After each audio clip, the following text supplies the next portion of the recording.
Joe Goldberg, the protagonist-antagonist of Netflix's psychological thriller series You, represents one of television's most complex and disturbing portrayals of a modern-day psychopath. Based on Caroline Kepnes' novel series, Joe is a character who embodies the terrifying reality that evil doesn't always announce itself with obvious warning signs. Instead, it can wear the mask of literary sophistication, romantic devotion, and wounded vulnerability. Through his internal monologue and carefully crafted public persona, Joe Goldberg reveals the intricate psychology of manipulation, obsession, and murder that defines what many would consider pure evil in human form. What makes Joe particularly unsettling is not just his capacity for violence, but his ability to rationalize every horrific act as justified, even noble. He doesn't see himself as a villain, but as a misunderstood romantic hero, a protector, and a man of culture in a world of shallow, social media-obsessed individuals. This self-deception, combined with his genuine literary knowledge and moments of apparent vulnerability, creates a character who challenges viewers' moral compass and forces them to confront uncomfortable questions about the nature of evil, love, and redemption. Joe Goldberg exhibits classic psychopathic traits wrapped in an intellectually appealing package. His superficial charm manifests through his extensive literary knowledge, his articulate internal monologue, and his ability to present himself as sensitive and thoughtful. Unlike stereotypical media portrayals of psychopaths as obviously unstable or violent, Joe operates with calculated precision, using his bookstore manager persona and love of classic literature to create an image of depth and culture. His grandiose sense of self-worth becomes evident in how he positions himself as superior to others around him. He views most people as shallow, particularly those engaged with social media and modern technology. This intellectual elitism serves as both a mask for his true nature and a justification for his actions. Joe doesn't simply dislike social media. He sees it as evidence of humanity's degradation, positioning himself as one of the few authentic people left in the world. Perhaps no aspect of Joe's psychology is more chilling than his masterful ability to lie and manipulate others. Every interaction he has is calculated, from his carefully crafted chance encounters with his targets to his elaborate fabrication of identities and backstories. He doesn't just lie to get what he wants. He creates entire false realities that he can inhabit and manipulate others within. His manipulation extends beyond simple deception to psychological warfare. He studies his targets obsessively, learning their vulnerabilities, fears, and desires, then positions himself as the perfect solution to their problems. With Beck, he positioned himself as the intellectual equal she was seeking. With Love, he initially tried to be the stable, grounding force she needed. This isn't random predatory behavior, but sophisticated psychological profiling and exploitation. While Joe often speaks about protecting and caring for others, his actions reveal a complete absence of genuine empathy. His love is entirely possessive and self-serving. He doesn't love his targets for who they are, but for who he imagines they could be under his influence and control. When they fail to meet his idealized version of them, he becomes capable of extreme violence without genuine remorse. This lack of empathy is most evident in how he treats anyone he perceives as an obstacle to his desires. Friends, family members, or romantic rivals of his targets aren't seen as human beings with their own rights and feelings, but as problems to be solved, often through violence. He can murder someone and within hours be planning a romantic gesture for his target, showing no emotional connection between the gravity of taking a life and his everyday concerns. Joe's most disturbing psychological trait is his complete inability to distinguish between love and obsession. What he considers romantic pursuit is actually systematic stalking, breaking and entering, theft, and surveillance. He rationalizes these behaviors as necessary research to truly know and protect the object of his affection. In Joe's mind, Real love requires complete knowledge of another person, even if that knowledge is obtained through violation of their privacy and autonomy. His stalking behavior reveals a fundamental misunderstanding of love and relationships. Joe believes that by observing someone secretly, by reading their private messages and going through their belongings, he's demonstrating deeper care and interest than conventional suitors.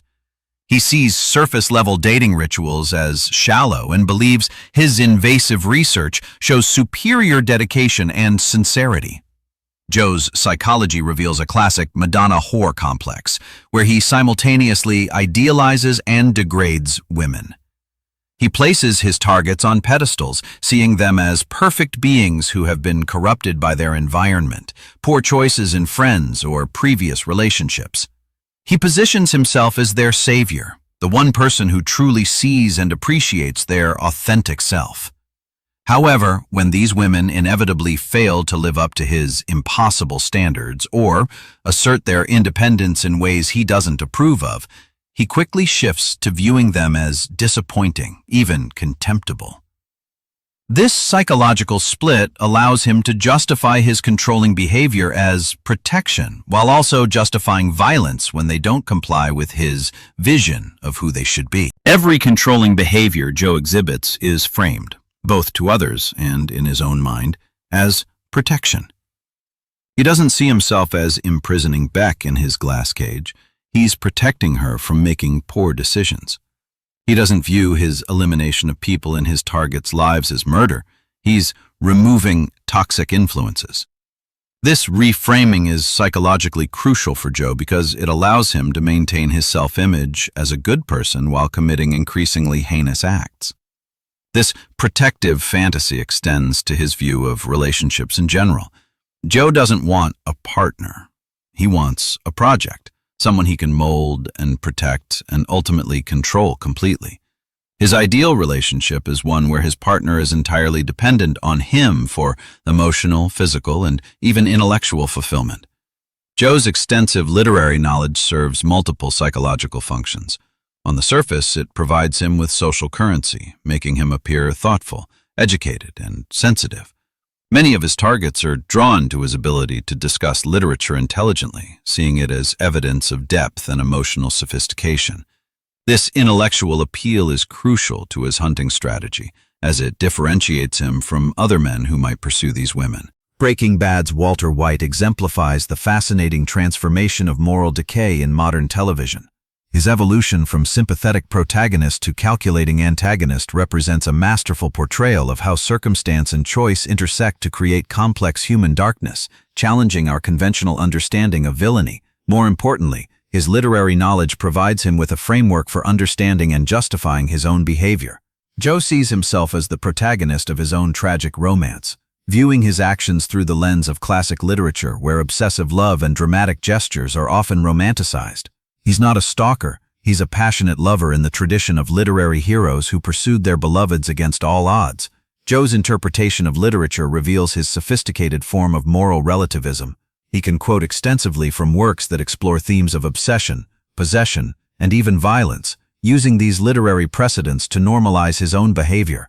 If Heathcliff's obsession with Catherine is considered one of literature's great love stories, why should Joe's pursuit of his targets be viewed differently? This literary framework also provides him with a vocabulary for reframing unacceptable behavior. He doesn't kidnap, he creates dramatic romantic tension. He doesn't murder, he removes obstacles to true love. By viewing his life through the lens of literary narrative, Joe can maintain psychological distance from the reality of his actions, while still feeling intellectually and morally superior to those around him. His ability to use technology for stalking purposes while maintaining moral superiority over those who use it for normal social purposes reveals his capacity for compartmentalization. He can hack into accounts, track locations, and steal digital information while simultaneously judging others for posting selfies or sharing personal updates. This technological sophistication combined with moral condemnation creates a perfect storm for predatory behavior. Joe's use of technology reflects his fundamental misunderstanding of intimacy and privacy. He views his ability to access private information as a form of deeper connection, seeing himself as more intimate with his targets than they are with their actual friends and partner. Reading someone's private messages isn't invasion of privacy in Joe's mind. It's achieving a level of honesty and transparency that conventional relationships lack. This digital voyeurism feeds his sense of superiority and control. He knows things about his targets that they haven't chosen to share with him, giving him psychological advantage in every interaction. He can appear to be incredibly insightful and understanding, because he's already accessed information that would normally be revealed gradually through trust building and healthy relationships. Perhaps the most disturbing aspect of Joe's psychology is how easily he resorts to violence, and how quickly he recovers from committing murder. His ability to kill someone and then immediately return to planning romantic gestures or daily activities reveals a level of emotional detachment that borders on the inhuman. This isn't the behavior of someone in the grip of passion or mental breakdown. It's calculated problem-solving through elimination of obstacles. Joe's murders are never committed in moments of uncontrollable rage. They're deliberate decisions made after careful consideration of alternatives.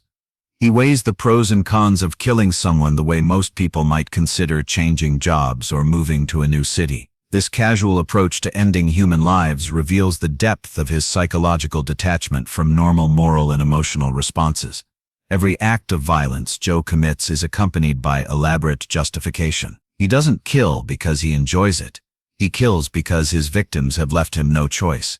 They were threatening his relationship, corrupting his target, or standing in the way of true love. These aren't post hoc rationalizations designed to make him feel better about his actions.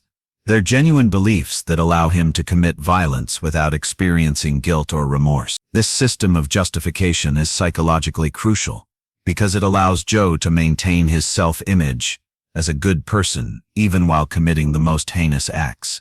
He's not a murderer. He's a protector. He's not violent. He's decisive. He's not evil. He's misunderstood. These reframings aren't conscious lies, but genuine self-deception that enables continued violence without psychological breakdown. Joe's practical approach to disposing of bodies and evidence reveals another chilling aspect of his psychology. He doesn't struggle with the physical reality of death or show any reverence for human life. Bodies are simply problems to be solved, evidence to be disposed of, obstacles to be removed. His matter-of-fact approach to dismemberment and disposal shows no emotional connection to the gravity of taking a human life. Even more disturbing is his ability to completely compartmentalize these experiences. Within hours of committing murder, Joe can be completely focused on other concerns, showing no lingering psychological effects from ending someone's life. This isn't suppression or denial. It's genuine emotional detachment that allows him to function normally after committing acts that would traumatize most people for life. Joe's backstory reveals significant childhood trauma, including an abusive father and a mother who abandoned him. These experiences undoubtedly shaped his psychology and contributed to his inability to form healthy attachments. However, the series is careful not to present this trauma as excuse or complete explanation for his adult behavior. Many people experience similar or worse childhood trauma without becoming serial killers. Joe's childhood experiences may explain his fear of abandonment and his desperate need to control the people he claims to love, but they don't excuse his choices as an adult. His intelligence and sophistication make it clear that he understands the difference between right and wrong. He simply chooses to prioritize his own desires over others' rights and safety. Interestingly, Joe's immersion in literary culture, which might be expected to develop empathy and moral reasoning, instead provides him with tools for manipulation and self-justification. His education and cultural sophistication don't make him more ethical. They make him more dangerous by giving him better tools for deception and self-deception. This raises disturbing questions about the relationship between intelligence, culture, and morality. Joe proves that someone can be well-read, articulate, and culturally sophisticated while still being fundamentally evil. His literary knowledge doesn't civilize him. It provides him with better camouflage for his predatory nature. One of the most psychologically interesting aspects of Joe Goldberg as a character is how the show's structure creates sympathy for him despite his horrific actions. By presenting the story from his perspective and giving viewers access to his thoughts, the show forces audiences to understand his reasoning even while recognizing its fundamental wrongness. This narrative technique reveals something important about the nature of evil. It's often seductive and self-justifying rather than obviously monstrous. Joe's ability to make his actions seem reasonable, at least from his perspective, demonstrates how intelligent predators operate in real life. They don't present themselves as villains. They present themselves as misunderstood heroes. Popular culture has long romanticized obsessive love, from Wuthering Heights to modern stalker ballads. Joe Goldberg represents the logical endpoint of this romanticization, showing what obsessive love actually looks like when stripped of literary metaphor and social acceptability. His behavior forces viewers to confront the uncomfortable reality behind romantic obsession. The show's genius lies in presenting Joe's obsession without the softening filter of literary romance. Viewers see exactly what it means to be the object of such devotion. Constant surveillance, violation of privacy, elimination of personal autonomy, and ultimately imprisonment or death. This unflinching portrayal serves as a corrective to cultural narratives that romanticize possessive, controlling behavior as evidence of great love. Joe Goldberg represents a particularly modern form of evil, one that uses the tools and language of contemporary culture to mask fundamentally predatory behavior. His literary sophistication, technological savvy, and apparent emotional vulnerability make him far more dangerous than obviously unstable criminals because he can maintain his cover indefinitely while causing immense harm. What makes Joe truly terrifying is not his capacity for violence, but his ability to make that violence seem reasonable, even necessary. He doesn't struggle with moral qualms about murder. He's genuinely convinced that his actions are justified. This level of self-deception, combined with high intelligence and cultural sophistication, creates a perfect storm for predatory behavior that can continue unchecked for years. The character of Joe Goldberg serves as a warning about the seductive nature of evil and the danger of confusing intelligence with morality, sophistication with goodness, and obsession with love. He reminds us that evil doesn't always announce itself with obvious warning signs but can wear the mask of everything we're taught to value: intelligence, cultural awareness, romantic devotion, and literary sensitivity. In Joe Goldberg, we see reflected many of the worst aspects of contemporary culture: the commodification of privacy through social media, the romanticization of obsessive behavior, the confusion of surveillance with care, and the belief that good intentions can justify terrible action. He is, in many ways, the perfect villain for our digital age,